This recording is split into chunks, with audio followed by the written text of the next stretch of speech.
Anka ala tanu kabara sebeke kabare kada andaba alaye kasali chaya ala kiraka yasa ana hera soro kiyama shokere kaere baraya ikramu kadanani.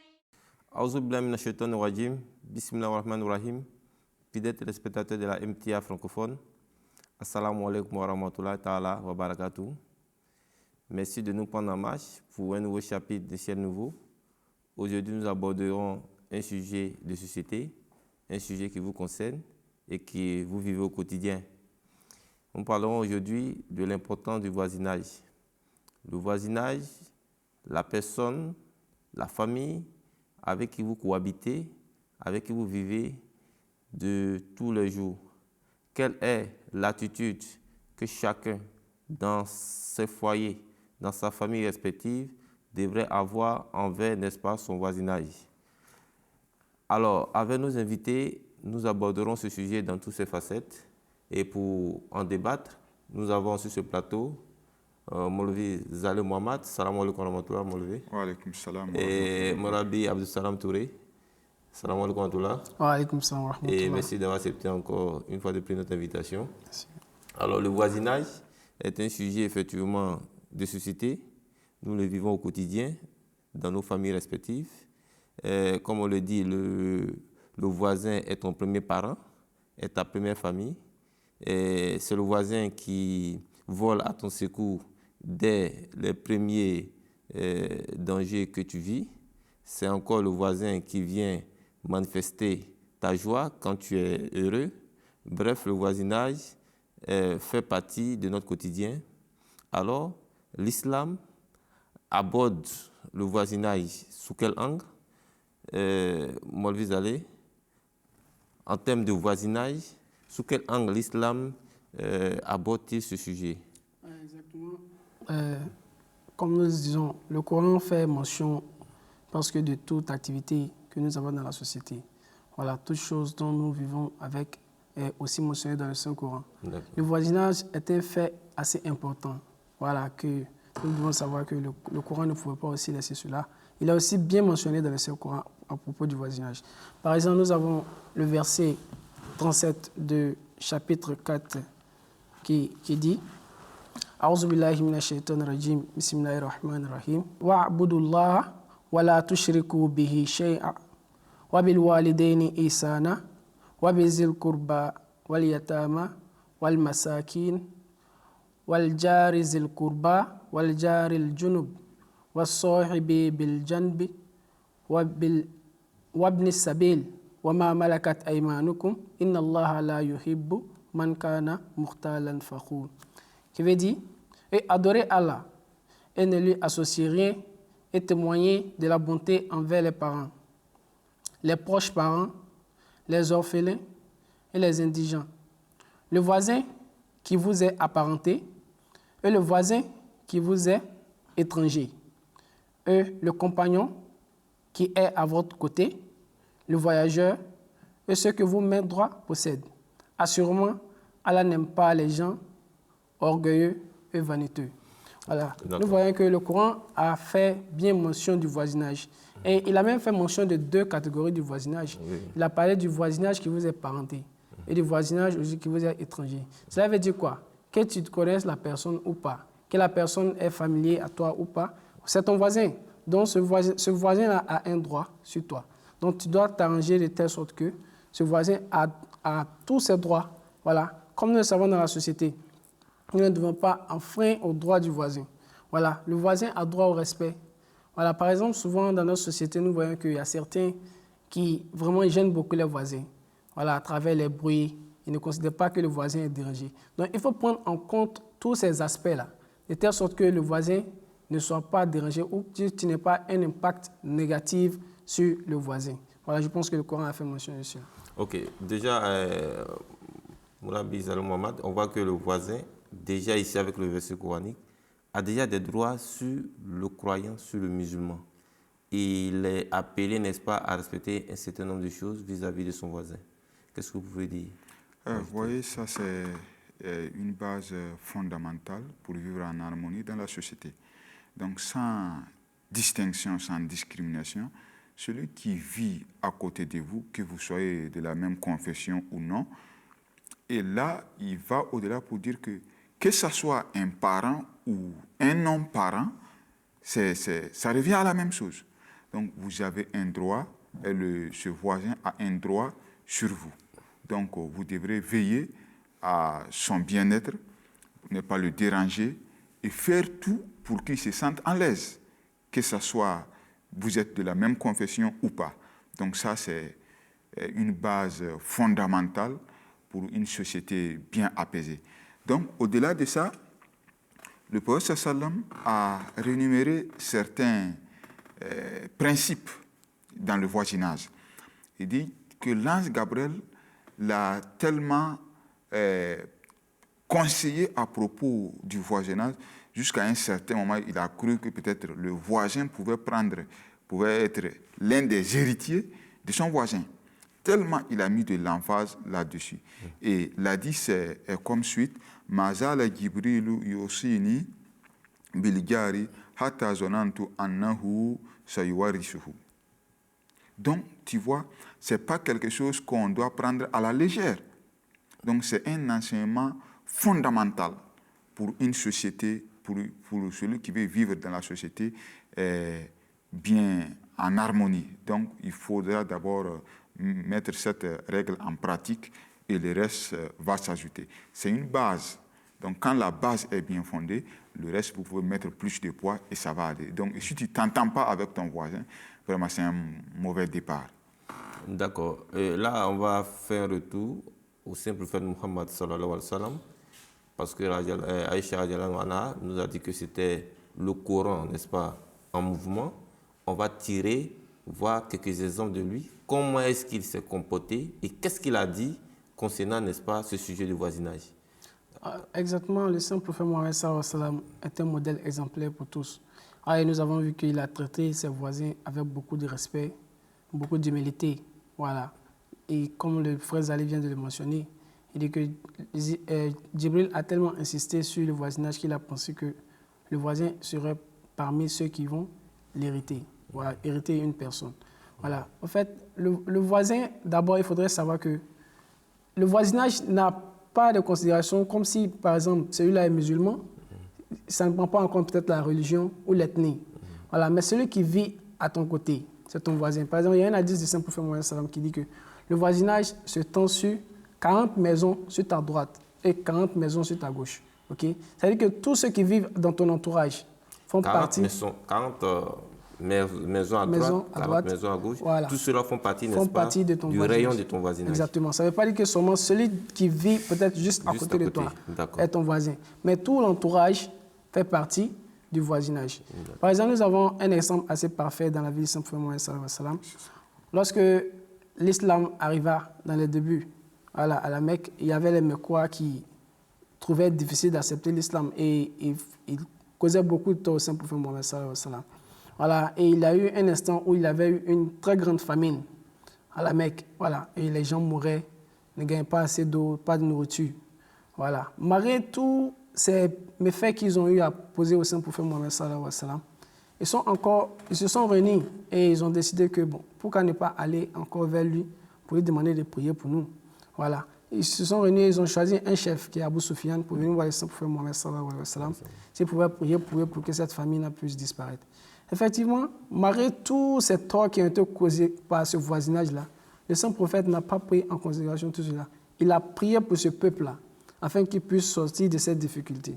Donc nous voyons un peu les attitudes que le Saint-Prophète Mohammed sallallahu alayhi wa sallam a eues vis-à-vis de ses voisins.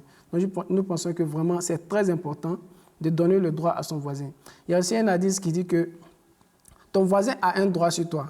Ça veut dire que la propriété de ton voisin, c'est-à-dire les biens qu'il a.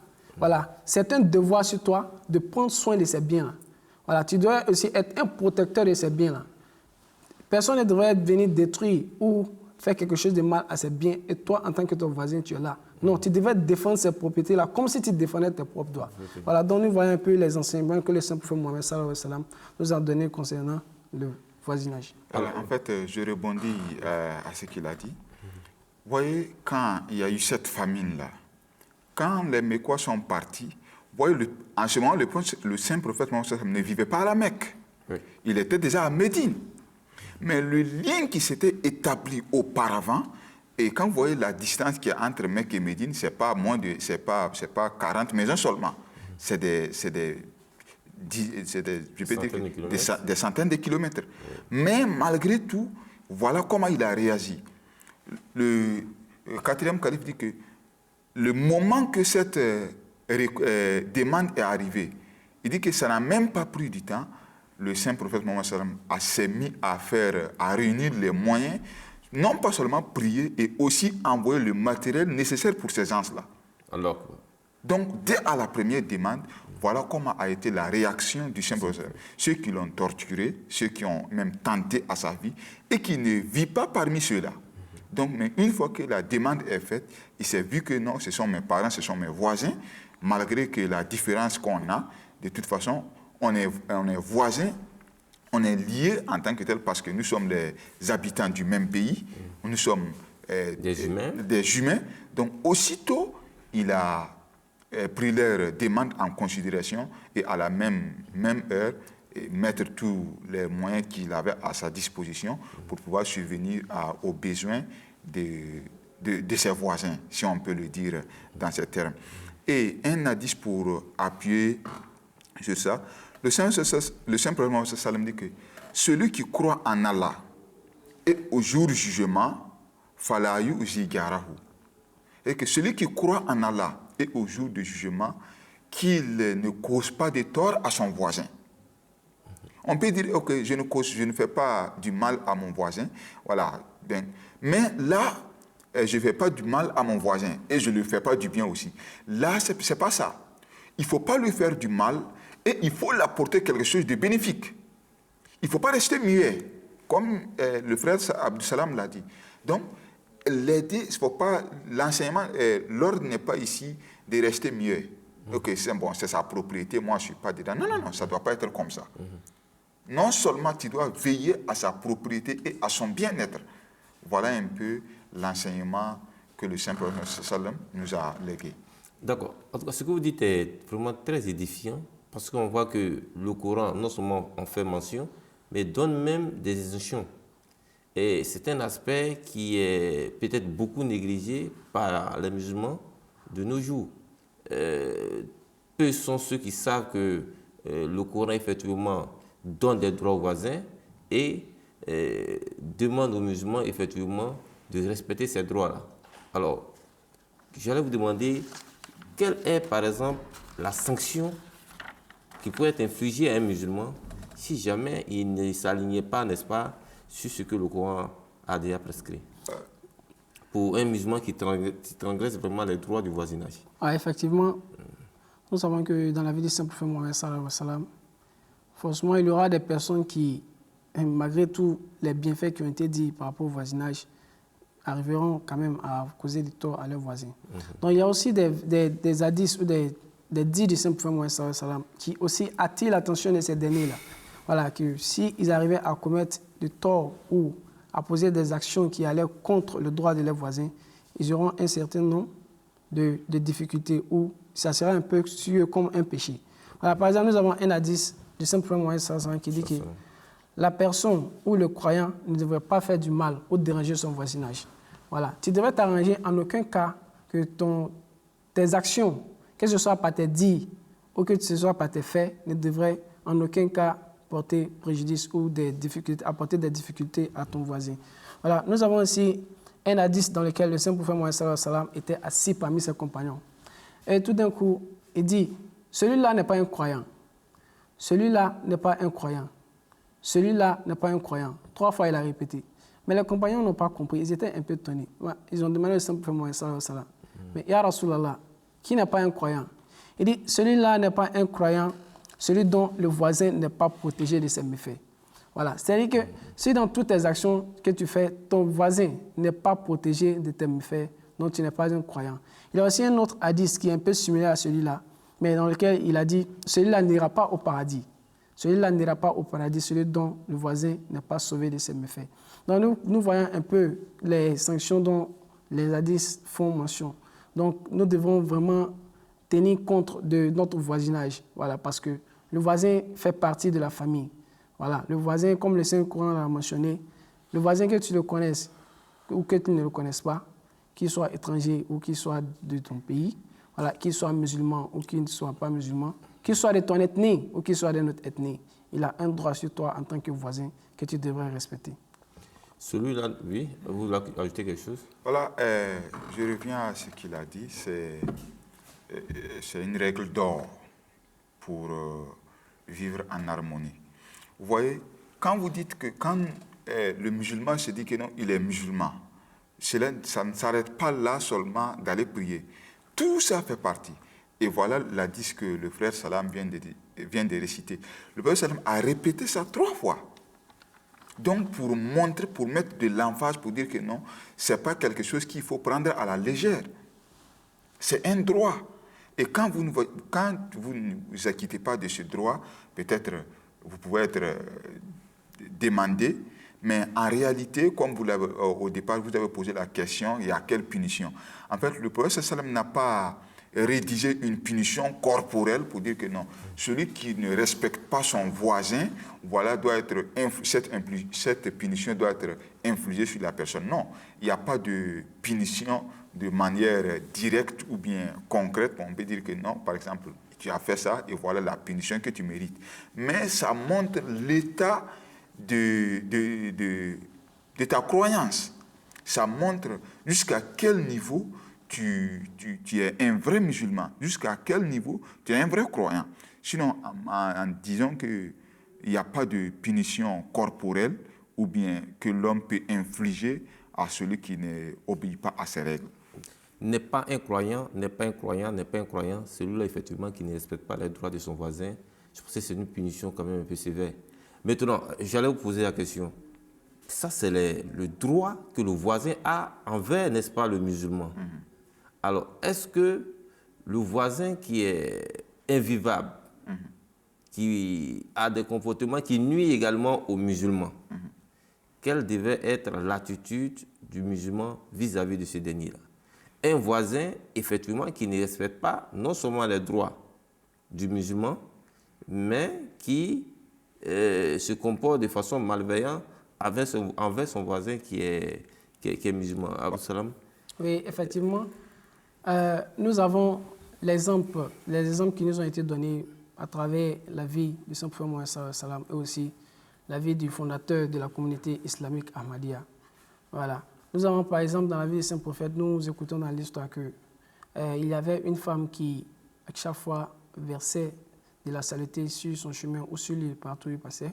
Voilà, dans son environnement, en fait. La voie qu'il utilisait pour passer, elle avait l'habitude de verser de la saleté sur lui. Mais le Saint-Prophète Mohammed ne s'est pas plaint. Et après un certain nombre de jours, le Saint-Prophète a constaté durant une période que lorsqu'il passait, il n'y avait pas de saleté qui était versée. Donc il a demandé, mais où est cette dame-là qui avait l'habitude de verser la saleté sur moi? On lui a dit que non, la femme est malade. Donc il a demandé il allait voir la femme, voilà, il allait pour prier pour cette dernière-là. Vous voyez un peu, malgré tous les torts que cette femme-là a commis, le Saint-Prophète Mohammed sallam est parti et a prié pour cette dernière-là. Je pense que tout cela montre la beauté de l'islam. Nous avons aussi un exemple clé dans la vie du Messie premier, alayhi salatu wassalam, qui vivait dans un environnement avec ses cousins. Voilà, parce que ce n'est pas tous les parents qui ont accepté le Messie premier, salatu wassalam. Il avait des voisins, ses cousins qu'on appelait Nizamuddin et Imaduddin, qui étaient dans son environ, voilà, qui vivaient, parce que le territoire des Mirza, c'était un peu comme, c'était pas comme si c'était pour une seule personne. Voilà, donc chacun avait peut-être une localité. Maintenant, de la place du Messie promis à la mosquée, il avait une voie. Voilà. Et sur cette voie-là, ces derniers-là ont construit un mur qui empêchait les musulmans de passer pour aller à la mosquée. Oui. Voilà, donc le Messie premier alayhi salatu wassalam les a approchés de manière très humble et respect pour leur demander d'enlever ce mur-là, mais ils n'ont pas voulu enlever. Voilà, il a fait tout ce qu'il pouvait, insister, mais ils n'ont pas voulu enlever. Donc l'affaire s'est retrouvée à la justice et la justice a tranché que ces derniers ont tort, qu'ils devaient casser le mur. Et en plus de cela, ils devaient payer une rançon pour l'action qu'ils ont commise au Messie premier. Ils devaient payer une rançon de 100 roupies. 100 roupies, à l'époque, c'était une très grande somme. Voilà.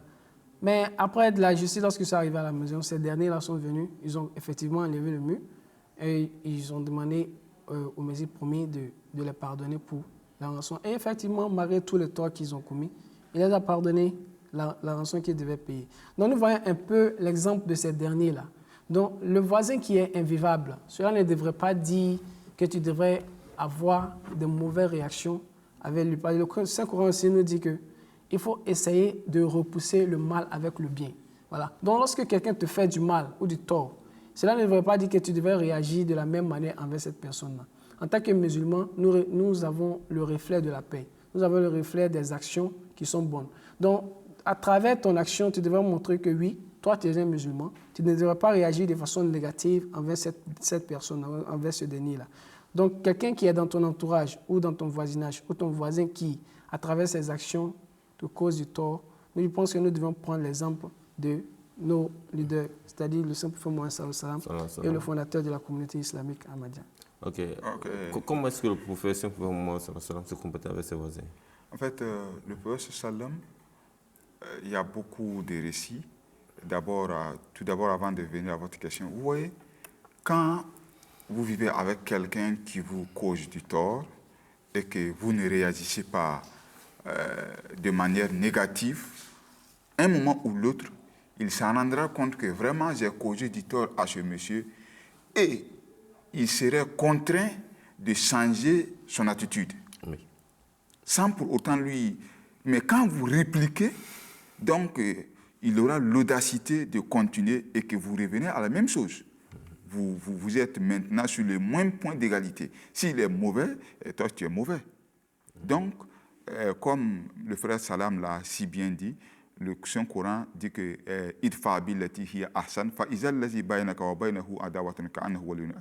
même s'il y a une ennemité, donc cette ennemité ne doit pas te pousser de réagir d'une manière violente, mais réagir comme si vous étiez des frères, comme si vous étiez des amis intimes. Donc, le bon traitement est toujours préféré en islam. Donc, maintenant, pour revenir comment le Saint-Prophète Mohammed traitait ses voisins, il nous a dit que quand vous préparez peut-être de la sauce, ou bien vous avez fait une bonne soupe à la maison, il dit, ajoutez plus d'eau, ou bien faites à une certaine quantité, là où vous pouvez donner aux voisins aussi.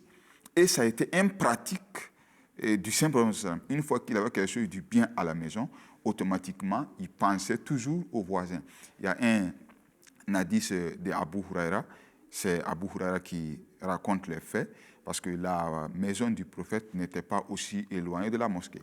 Donc, il avait faim, et qu'il y a un monsieur qui est venu lui donner une boîte de lait.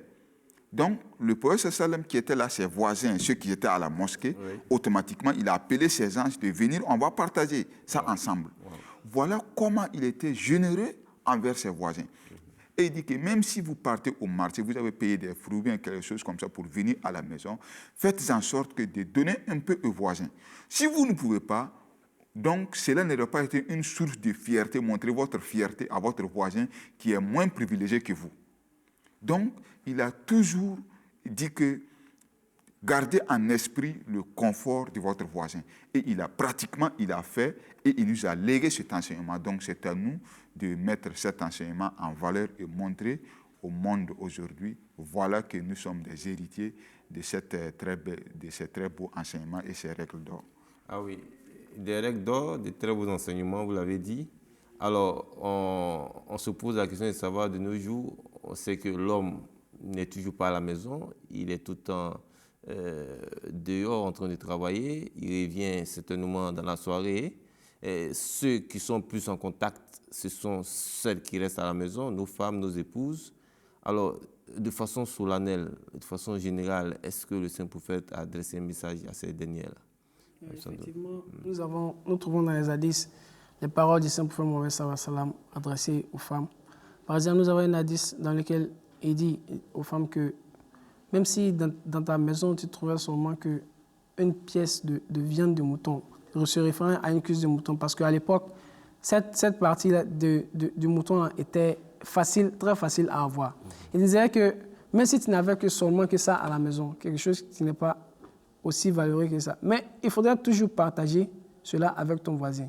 Voilà, c'est très important. Et il y a une fois, Aïcha radiallahu anha demanda au Saint-Prophète Mohammed sallallahu alayhi wa sallam que je devrais faire si j'ai deux voisins, okay, à qui est-ce que devrais-je faire du bien en premier? Le Saint-Prophète Mohammed sallallahu alayhi wa sallam lui répondait que faire du bien à celui dont la porte est beaucoup plus proche de toi. Voilà, donc tu commences par ce dernier-là, parce que lui étant beaucoup plus proche de toi, a beaucoup plus de droits sur toi que celui qui est un peu plus loin. Mais cela ne voudrait pas dire que les autres n'en font pas partie. Bien sûr, les autres en font partie. Pour laquelle ça pouvait dire, il faudra commencer par celui qui est plus proche et ensuite étendre aux autres. Il n'y a pas de souci à ce niveau-là. Donc nous constatons que le Saint-Prophète Mohammed sallallahu alayhi wa sallam, effectivement, a donné des conseils aux femmes afin qu'elles puissent aussi prendre beaucoup soin du voisinage. D'accord. Merci pour cet enseignement. Vous voulez ajouter quelque chose? Ah oui. Vous voyez, le prophète sallam étant le porteur ou bien le maître de la religion, il nous dit que le meilleur parmi vous, vous tous, c'est celui qui a un bon traitement envers son voisin. Alors. Donc, lui, il était, c'est-à-dire, au sommet de cet enseignement. C'est-à-dire qu'il était la personnification de cet enseignement. Donc, c'est à nous maintenant, là, il ne s'agit pas d'hommes ou bien de femmes. Donc, là, il s'agit de l'homme en général, que ce soit femme ou homme. Donc, si vous estimez que vous êtes un bon croyant, donc votre voisin doit témoigner de votre bonté envers lui. En tout cas, merci pour ces enseignements. On voit effectivement que l'islam ne fait pas de distinction entre les voisins, qu'ils soient musulmans ou non musulmans. Ils ont tous les mêmes droits vis-à-vis, n'est-ce pas, du musulman. Et l'islam nous enseigne encore que le voisin qui a des comportements malveillants envers le musulman devait plutôt prendre ça avec beaucoup de patience et non répliquer. Je pense que ce sont des enseignements qui permettent, n'est-ce pas, de promouvoir la paix au sein de notre société. Alors, fidèles téléspectateurs de la MTA francophone, chers fidèles de l'émission Ciel Nouveau, alors notre émission tire à sa fin. Nous allons alors rapidement faire un résumé pour dire que l'islam, au-delà d'être une religion, est aussi une religion qui a instauré des codes de vie, des règles de vie, afin, n'est-ce pas, de permettre à chacun de vivre de façon harmonieuse et paisible avec ses voisins. Le droit du voisinage tel que institué par l'islam permet, n'est-ce pas, de promouvoir la paix au sein, n'est-ce pas, de nos sociétés. Avec ces nouveaux, nous espérons et nous osons croire qu'en mettant en pratique, les musulmans vont faire la promotion de la paix, permettre à nos sociétés de vivre paisiblement et donc de nous permettre de vivre, n'est-ce pas, sous un ciel nouveau. Sur ce, assalamu alaikum wa rahmatullahi ta'ala wa barakatuh.